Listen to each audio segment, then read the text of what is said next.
I wish I could claim that my ex-husband's infidelity never impacted my current marriage. That would be a lie. Unfortunately, my now husband, as I call him, has had to deal with some of the fallout of me being cheated on in the past. So there are many ways that being cheated on impacts your future relationships.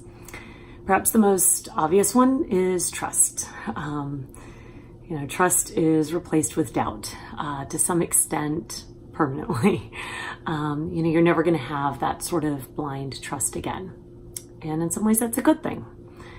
I definitely now operate from the trust but verify mindset, whereas before it was very much believe and close your eyes.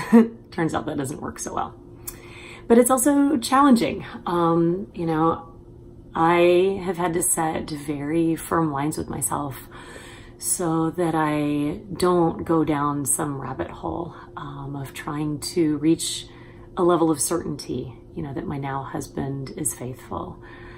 And, I hear from people that have been cheated on in the past, and they are really fighting with snooping with their new relationships. They are obsessively checking their partner's phones or, asking questions or even following them. And, at the end of the day, all that does is drive you crazy and ultimately push your partner away, because you never know for sure. There is no amount of data, amount of information that you can get that proves without a shadow of a doubt that somebody's cheating on you. And if that's all you're worried about and it's what you're looking for, at some point it's probably what you're going to find. One of the other ways that being cheated on influences a new relationship is insecurity. I know I'm not alone, and when I was cheated on, I internalized it. I kept asking, what's wrong with me? Why am I not enough? And I really took it personally.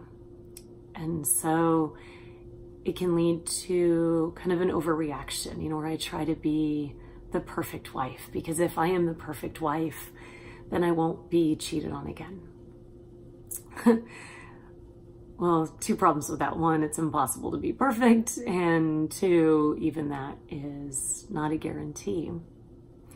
The other problem with that insecurity is it can lead to grasping, where you want to hold on so tightly, not giving your partner any space to cheat.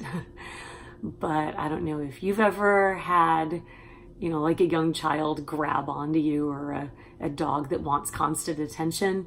But generally the result of that is all you want to do is get away. So that also not a very useful strategy. Another really common way that being cheated on influences future relationships is you build your defenses up. After you've been betrayed and hurt so badly, you don't want to risk that type of wound again. And so you build walls. Now, some people build those walls and proclaim, I'm never going to be in a relationship again. And that's their prerogative. Problem comes when you have those walls, but you also are trying to welcome in a new partner. And that doesn't work very well. Because if you're keeping them at arm's length, it's not really any type of relationship. But after being cheated on, being vulnerable again is so difficult. And that's one of those where you really need somebody to be patient with you, because it's not a switch. It's a process, a long one. I like to compare it to going scuba diving, where you have to acclimate as you ascend. If you come up too quickly, it can actually be fatal. And that's kind of how that vulnerability is. You have to increase it slowly and then take some pauses along the way. Now, I did say that being cheated on leads to insecurity, but strangely, it also can build your confidence. because you've been through probably one of the most horrific things you could imagine. You know, this is probably one of your worst nightmares, and you've survived it. And now you are in a new relationship, or you're thinking about getting into a new relationship. How stinking cool is that? And if you look back over the last several months or years, whatever it's been for you, I bet that you have accomplished some things that you never thought you could. That's pretty fantastic. So that newfound confidence is really interesting when you get into a new relationship, because you have this sense of, you know, I've been alone before and I was okay. I can be alone again. And so it's this sense of, I want you, but I don't necessarily need you in the same way that maybe you felt like you needed your ex.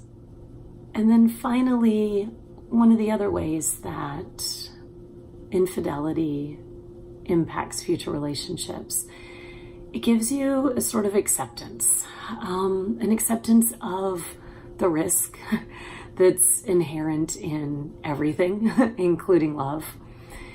It leads to an acceptance that you cannot control everything.